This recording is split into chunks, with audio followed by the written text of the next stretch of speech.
واسطه اساسی فعالیت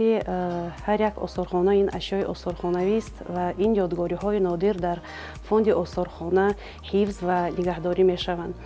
فوند آثارخانه از دو قسم اساسی تاریخی کشورشناسی و صنعت تصویری و عملی عبارت می باشد و با سه راه اساسی تکمیل داده می شود. اول توسط هدیه، دوم طریق کمیسیه خریداری و سوم طریق اکسپدیسیه های علمی. فوند آثارخانه از 60,000 اشیاء تاریخی عبارت می باشد که همه اینها به کلکسیه ها تقسیم شدند: کلکسیه نومیزماتیک، کلکسیه ظرف های سفالی، کلکسیه مردم شناسی و غیره.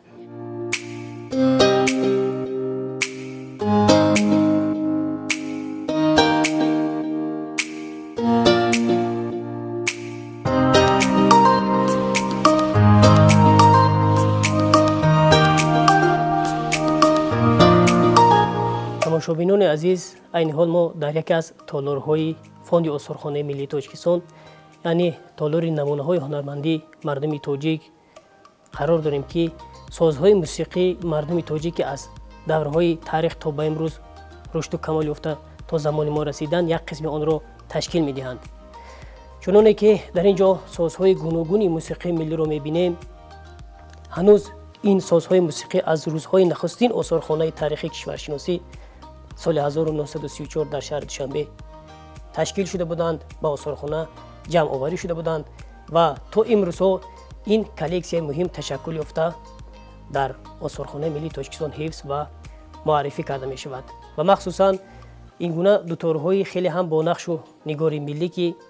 تاریخ خیلی هم طولانی دارند و میان این پدیده ها، میان این سازهای موسیقی البته سازهای موسیقی هستند که از شخصیت های معروف، از نمایندگان معروف تاریخ معاصر تاجیک به میراث ماندند، مخصوصا دوتار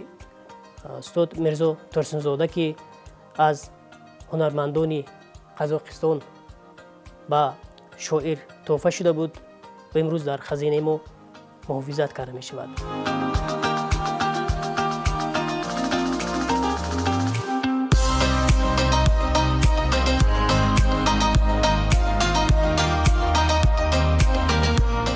یک قسم دیگری سازهای موسیقی فوند ما را سازهای تکمیلی، مخصوصا سازهای تکمیلی تور و غیجک باس، دوتار باس، دوتار کنترباس تشکیل می‌دهند که این سازهای موسیقی اصلا سالهای 40 از جنوبی موسیقی شناسان اشور پتروسیان و دیدینگو تکمیل داده شده بودند برای اولین ارکستر سازهای ملی فیلارمونی دولتی تاجیکستان و متاسفانه این سازهای موسیقی سالهای 60 صدایشان قوت نکرد در بین سازهای ملی و از استفاده بیرون برآورده شده. سال 1963 با آثارخانه ملی وارد کرده شدند که نسخه یگانه می باشند و تا امروز در فوند ما حفظ و معرفی کرده می شوند. در میان این سازهای موسیقی البته نمود و نمونه گوناگونی رباب‌های بدخشانی نیز خیلی زیادند که از تاریخ و فرهنگ مردم تاجیک، مخصوصا فرهنگ موسیقی مردم تاجیک درک می‌دهند.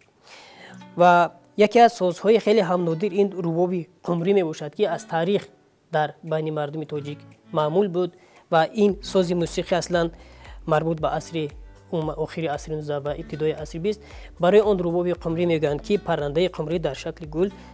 از دو جانب دسته ساز تصویر کرده شده است و همین گونه رباب‌های دیگر، رباب‌های بدخشانی و خود امروز پامیری میگویند و دیگر نوع ربابی با نام رباب تاجیکی، بدخشانی و که افغانی معمول است که این نمود سازها نیز سازهای قدیمی مردم تاجیک می باشند.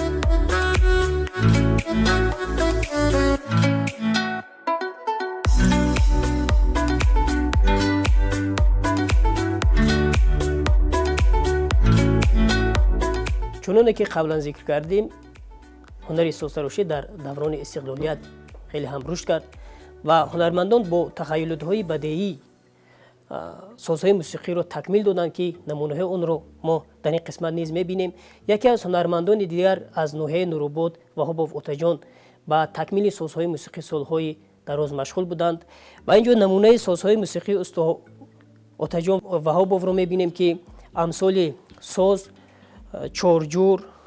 ساز موسیقی 8 جور، دوتار 3 جور و دیگر سازهای تکمیلی که این سازهای موسیقی مخصوصاً ضمن سفر رسمی پیشوای ملت پرزیدنت جمهوری تاجیکستان محترم امامعلی رحمان سال 2016 از ناحیه نوروباد از هنرمند خریداری شده به آثارخانه ملی تاجیکستان تحفه گردیدند، اهدا گردیدند که میتوان این سازهای موسیقی را هدیه های ارزشمندی پیشوای ملت البته اعتراف کرد و همین گونه تحفه های نادری ارزشمند به شمار می‌روند.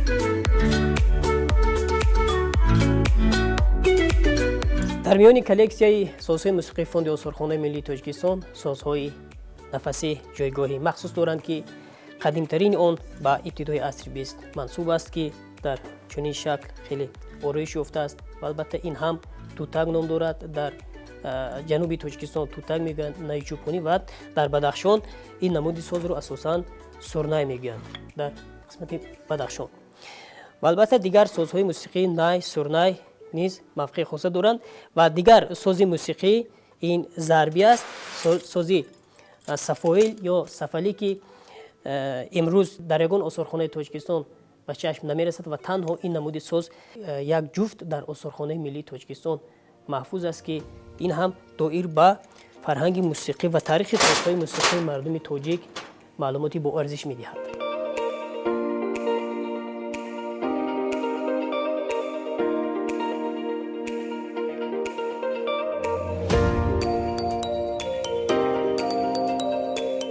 چنانه که معلوم است مردم تاجیک در گذشته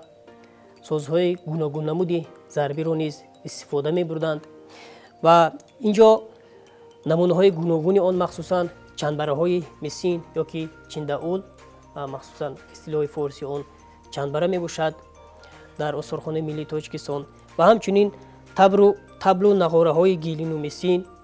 که البته امروز اینها در استفاده نیستند و رسوله بزرگ آثارخانه ها مخصوصاً آثارخانه ملی در همین است که این نمودی سازهای موسیقی ملی قدیمه رو تا امروز حفظ کرده است و ما می توانیم امروز این نمودی سازها رو دوباره احیا کنیم و مورد استفاده قرار دهیم. در قسمت پایان باشد نمونه های گوناگونی دایره و دف که اینها هم سازهای قدیمی تاجیکان باشند در حالت نوازش قرار دارند، در حالت خوب قرار دارند و همین گونه چنانه که شاهد هستیم تمام نمودی سازهای موسیقی گوناگونی ملی را می توان در آثارخانه ملی دید و دایر به حیات موسیقی تاجیکان و تاریخ آنها تحقیقات های علمی برد و البته سازهای موسیقی که در آثارخانه ملی تاجیکستان هستند همه آنها در حالت کاری قرار دارند و نوازش آنها امکان پذیر است گرچنده که همچون سرچشمه تاریخی گرچنده که همچون اشیاء آثارخانوی به شمار می روند در صفتی خوب قرار دارند و این همان سازهای هستند که در بیشتر در دوران شوروی مخصوصا سالهای 70 در کشور امریکا در شهرهای گوناگونی روسیه و داخل تاجیکستان به نمایش گذاشته شده بودند، فرهنگ موسیقی تاجیکان را معرفی کردند و مخصوصا در دوران استقلالیت بارها این سازهای موسیقی در داخل تاجیکستان و بیرون از داخل تاجیکستان به نمایش گذاشته شدند که دایر به تاریخ فرهنگ موسیقی مردم تاجیک انمین نمایش های موقتی نیز اهمیتی کلان دارد و معلوماتی با ارزش خواهند.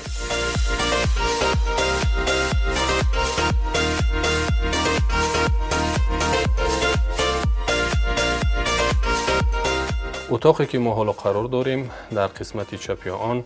جوانهای مخصوص گردانیده شده با مقصد حفظ و نگهداری این گنج شایگان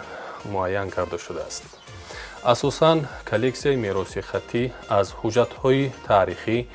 و نسخه‌های دستنویس و کتاب‌های چاپی سنگی عبارت است. در ترکیب کلکسیای میراثی خطی زیاده از 400 عدد و حجت‌های تاریخی از جمله 570 عدد کتاب که از میانشان 344 عدد دستخط و 224 عدد دیگر چاپی سنگی می باشند که از این میان 44 عددش در اکسپوزیسیا قرار دارد که 5 عددش چاپی سنگی و 39 عدد دیگر دستخطند. در اتاقی که کلکسیا جای دارد باید حرارت از 18 درجه پایین و از 20 درجه بالا نباشد. زیرا اینکه در صورتی که حرارت اتاق کم و یا زیاد شود باعث پیدا شدن دمیش مغار، پیدا شدن حشرات ضرر آور، این چنین پیدا شدن بعضی از میکروب هایی که در حالت پیدا شدنشان از آغاز تا آخر کتاب رو سوراخ میکند. قابل به یادآوری است که در زمان صاحب استقلالی کشور وقتی که ما تحقیق نمودیم که از میان این 570 عدد کتاب تنها در زمان شوروی 20 عدد کتاب جمع آوری شده بود که آن هم این 20 عدد در ترکیب کتابخانه آثارخانه آن دور جای داشت و به طور علاهده کلکسی جداگانه مثل کلکسی میراث خطی که امروز در آثارخانه ملی تاجیکستان در ترکیب فاند آثارخانه وجود دارد موجود نبود. خوشبختانه در زمان صاحب استقلالی کشور توجه رهبریت از جمله اساسگزار صلح و وحدت ملی پیشوا ملت جناب عالی محترم امامعلی الرحمن به این ساحه ظاهر گردید که در 30 سال استقلالیت امروز شماره این کلکسیا به 570 عدد می رسد که این هم زحمت های شبانه روزی رهبریت آثارخانه می باشد.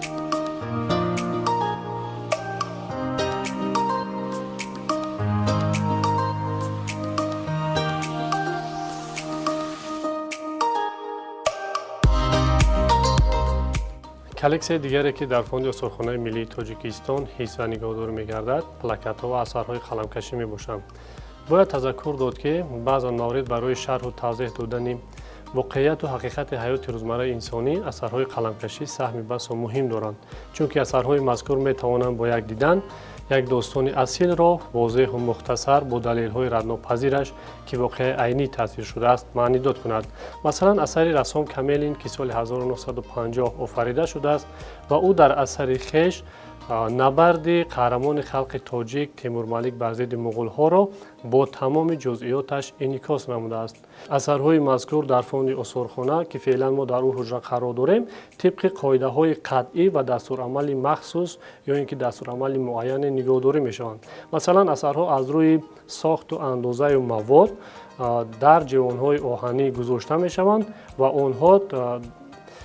از روی حرارت گرمی و سردی 17-19 درجه، نمناکی -3+5 ایس یا اینکه 40-50% و روشنایی 50-75% نگهداری می‌شوند. باید گفت که اثرهای مذکور در برابر چنین نگهداری هر سال یک مرتبه از جانب ترمیمگران آثارخانه ترمیم می‌گردند، پاککاری می‌گردند و آنها در جوان‌ها گذاشته شدند که فاصله بین آنها 1 متر و 20 سانتی متر در بر می‌گیرد. باز هستند اثرهایی که چهارچوبه ندارند، آنها در کاغذهای مخصوصی نیم شفاف پیچانیده شده داخل پاپکه‌ها در حجم نه زیاده از 15 اثر گذاشته می‌شوند. با باوری گفتن می‌توانیم که این طرز نگهداری و رعایت ترتیبات اثرهای قلمکشی را اثرهای محفوظ بوده رو در فوند آثارخانه از چنگ و غبار، خرابشوی، بینورگردی و خیره‌شوی خیلی خوب حمایت می‌کند. این چنین در حجره‌های فوند آثارخانه در هر یک حجره حرارت سنج نصب گردیده است که از روی آن در همه فصل سال حرارت معتدل طبق دستگاه‌های مجهزانیده شده حرارت معتدل تأمین می‌گردد. باعث ذکر است که از سال 1934 تا سال 2020 که 86 سال فعالیت آثارخانوی را در بر می‌گیرد از جانب 635-640 مؤلف به مقدار 7551 عدد اثرهای قلمکشی و پلاکت‌ها جمع‌آوری گردیدند که 75-80 نفر آنها رسامان تاجیک می‌باشند. اثرهای دیگری که در فوند محفوظ نگاه داشته می‌شوند اثرهای مصوره ها می‌باشند، یعنی اثرهای رسامی که هر یک آنها در جوان‌های آهنی چرخداری حرکت کننده نگهداری می‌شوند که در تنه آنها رویخط توپوگرافی با نام مؤلف، سال ایجاد و رقم ترتیبی گذاشته شده است که برای دریافت دلخواه نمایش و دریافت سری وقتی خیلی خوب مساعدت می‌کند. مثلا در اینجا اثرها را شما بینید وابسته از روی ساخت و مواد اندازه گذاشته شده‌اند.